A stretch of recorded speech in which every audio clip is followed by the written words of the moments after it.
The Indian military can launch Operation Sindoor 2.0 against Pakistan anytime, warned the Indian Defence Minister Rajnath Singh. The Defence Minister has urged Indian citizens to remain mentally prepared for a war-like situation with that failed terror state. This comes amid BSF's chilling warning that Pakistan has again rebuilt and reactivated multiple terror launch pads with an aim to push armed terror agents into Kashmir this winter. Meanwhile, Indian military is also fortifying the Siliguri Corridor in the east to keep Bangladesh out of any future India-Pakistan war. We'll also tell you how Indian Army has set up new garrisons in the Chicken's Neck, while the Indian Navy is tracking Chinese spy ships in the Bay of Bengal. BSF Deputy Inspector General Vikram Kunwar elaborated on Pakistan's new terror push. He stated, "Old habits die hard.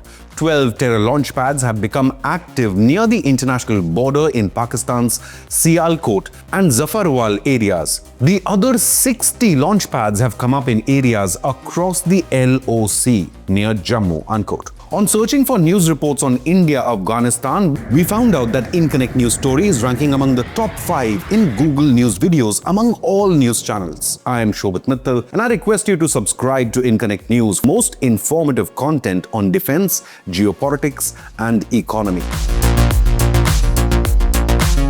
Any terror attack by Pakistan-backed terror groups like the one in Pahalgam would now be treated by the Narendra Modi government as an act of war, and Defence Minister Rajnath Singh has hinted that this time the borders may change for good. Rajnath Singh warned, quote, "Operation Sindoor took place just recently. Our forces destroyed Pakistan-based terror camps. Although we gave a highly balanced response and avoided escalation, Pakistan's attitude has not allowed normalcy on the border after Operation Sindoor." Unquote. It seems Bunker Munir is itching for another hammering at the hands of Indian Army and Indian Air Force as the world saw visuals of Indian missiles striking 12 PAF bases. Shashank Anand, a BSF IG from Jammu frontier, confirmed the force's readiness, stating, "If we talk about 1965, 1971, the 1999 Kargil War or Operation Sindoor, the BSF has a good experience of all kinds of wars, be it conventional or hybrid warfare. We are ready." Unquote. India's frontier forces held a joint press briefing which was attended by BSF DIG Vikram Kunwar, BSF IG of the Jammu frontier Shashank Anand and DIG Kulwant Rai Sharma. Meanwhile, the tri-services of Indian Army, Air Force and Navy also recently held war games all along the western border, including the Sir Creek, with Rajnath Singh warning that Sindh could also become part of India when borders are redrawn. Rajnath Singh added, "During this time, the way mock drills were conducted across the country and our administrative officials successfully explained and reached that mock drill to the public is a brilliant example of all of you being public servants. All of you should keep yourselves mentally prepared for any situation that may arise in the future." Unquote.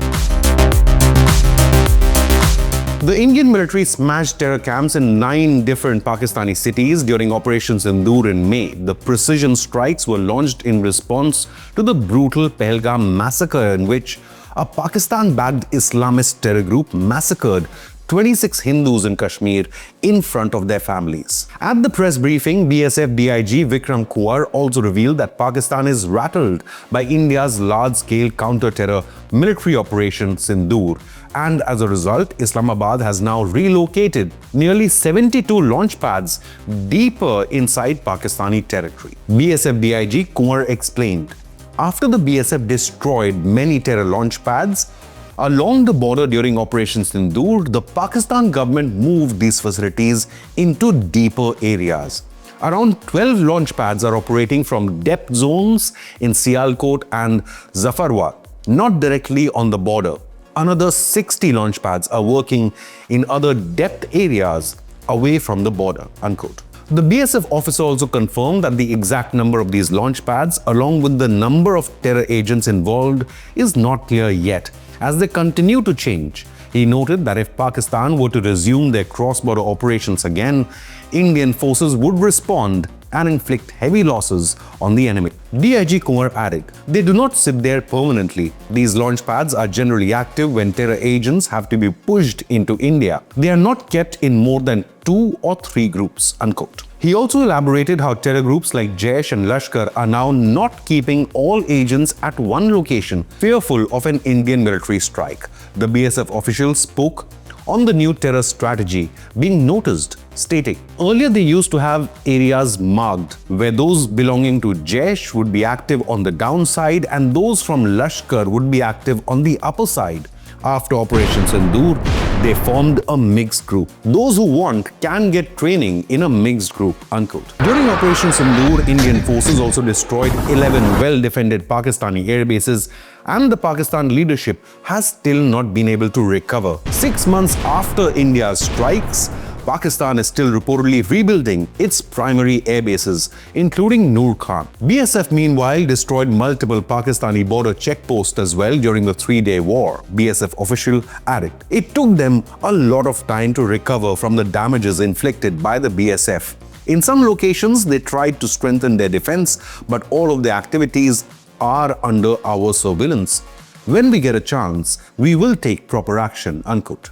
Escalating tensions between India, Bangladesh and China has also prompted the Indian Army to boost security along the 22-kilometer wide Siliguri Corridor in West Bengal. This strategic land corridor connects northeastern states of India to mainland India, and the military is now transforming this region with new garrisons for the army at Lachit Borphukan military station near Dhubri, along with new bases at Kishanganj in Bihar and Chopra in West Bengal. India's concern for security is valid due to the reported revival of the World War II era Lalmonirhat Air Base in North Bangladesh, situated just 135 kilometers away from Siliguri Corridor. Reports state that this airbase also involves Chinese and Pakistani involvement. A high-level multi-agency review has been held in Siliguri in late November under the Intelligence Bureau's subsidiary Multi-Agency Center. This security review was attended by BSF, SSB, ITBP, State Police, the Indian Army and the Railway Protection Force as part of a broader strategic shift. Discussions were held on improving intelligence sharing and boosting rapid response teams. Meanwhile, a night curfew has been imposed on India-Bangladesh border to control and check infiltration by illegal migrants or anti-India elements. Bangladesh's China push is also another reason behind fortifying the Siliguri corridor. Reports state that Bangladesh is collaborating with Beijing on drone manufacturing and planning to acquire 20 Chinese J-10 fighter jets worth $2.2 billion. Reports also suggest that Pakistan has offered its own JF-17 Block C to Bangladesh, though Islamabad itself is struggling to produce these jets. The new Indian Army garrisons will back the existing military bases in the region, including the Hashimara Air Base, which houses a Rafale fighter jet squadron, along with BrahMos missiles and advanced air defense systems, including the S-400. New army garrisons could house rapid deployment forces, para-special forces and intelligence units, and are designed to ensure that no foreign element can compromise the security of this corridor. Meanwhile, India-Bangladesh tensions are flaring up amid the SIR crackdown on illegal Bangladeshi nationals residing in India. SIR has triggered a massive reverse exodus. According to reports, thousands of Bangladeshi nationals have been leaving from India, especially West Bengal, to Bangladesh from multiple border checkposts. BSF officials at Hakimpur checkpost in North 24 Parganas reported that an estimated 1,600 Bangladeshis have returned within the last 15 days in November. Many Bangladeshis were also seen trying to cross over to Nepal through the Siliguri corridor. Why don't they just want to go back to Bangladesh? Reports state that a massive number of illegal Bangladeshi nationals have been documented at checkposts like Basirhat and Hakimpur in North 24 Parganas, as well as many unfenced areas in Murshidabad and Malda districts. There are also news reports circulating regarding India's probable test of the K-4 SLBM, or the submarine-launched ballistic missile, but this has not been confirmed yet.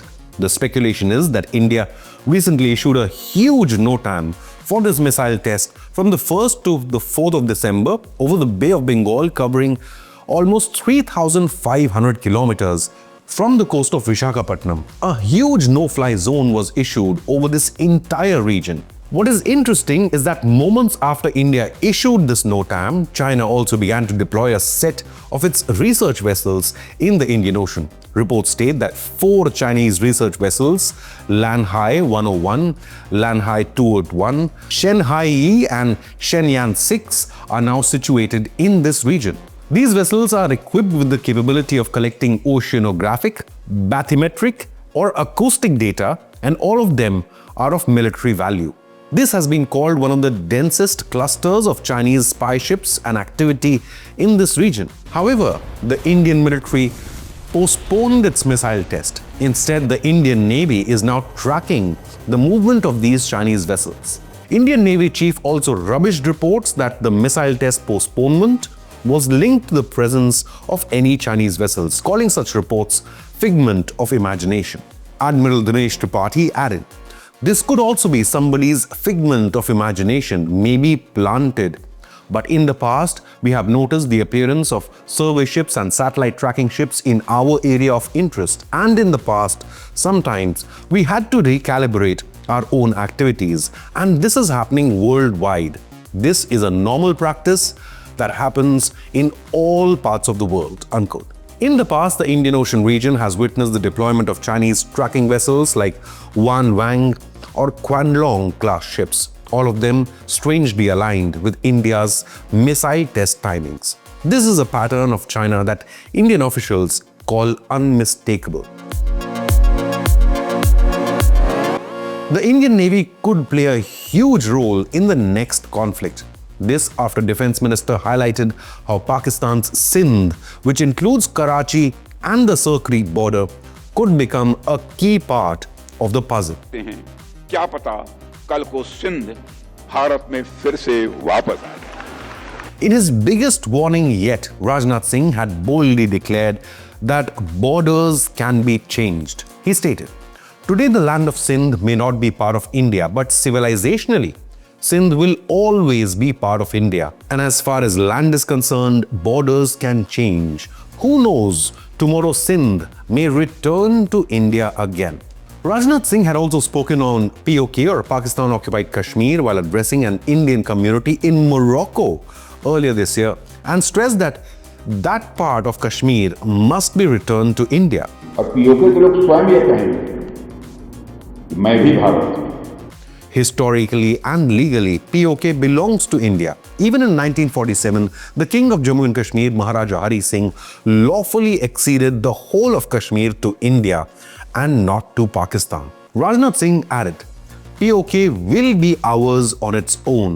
Demands have started being made in POK. You must have heard sloganeering. I was addressing the Indian Army at a program in Kashmir Valley 5 years ago. I had then said that we will not need to attack and capture POK. It is anyway ours. POK itself will say, 'Main bhi Bharat hoon.' That day will come," unquote. The Indian military is now in a constant state of battle readiness. By agreeing to a ceasefire, India gave Munir one last chance to dismantle Pakistani terror groups. But in the next war, the borders in the subcontinent will change for sure. So what do you believe? Sindh or Pakistan-occupied Kashmir? Which region should be reunited with India first? Leave a comment with your opinion, hit the like button and subscribe to Inconnect News.